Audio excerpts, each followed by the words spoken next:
Just a quick little video here. Recently, I picked up a new client, and he comes from the corporate world.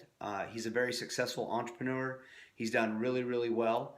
But like all of us, including elite athletes and elite performers like SEALs and Rangers and SF guys, um, all of us we have our valleys, right? So we hit our ups and downs. And one thing that he wants to do is he wants his failure cycle, or when he's down and he's struggling with something, he wants it to be quicker. So there's that fail fast concept, meaning, hey man, if it's not working, don't get stuck there. If it's not working, move on. Find another way to get it done. That's what I'm talking about.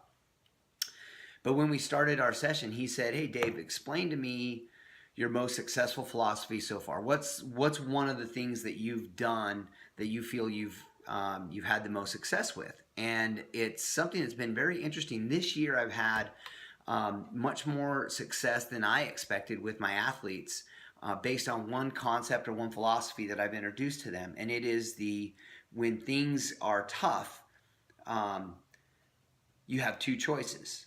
And so this is the philosophy that I've tried to instill in these athletes. I'm like, look, you have two choices. You can say, oh crap, things aren't going my way. Or you can say, bring it on.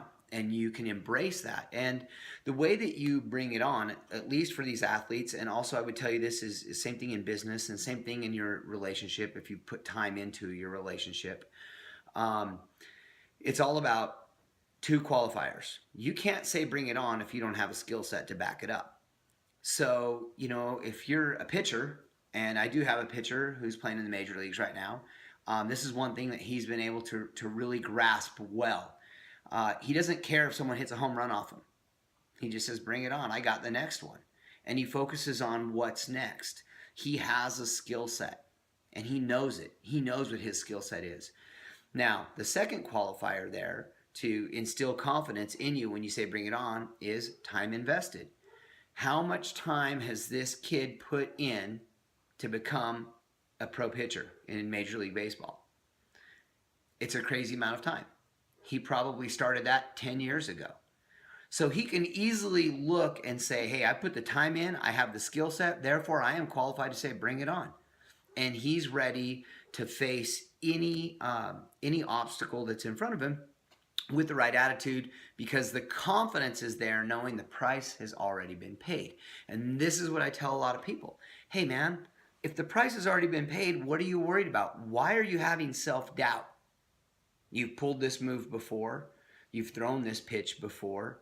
You've negotiated this deal before. You've been successful before.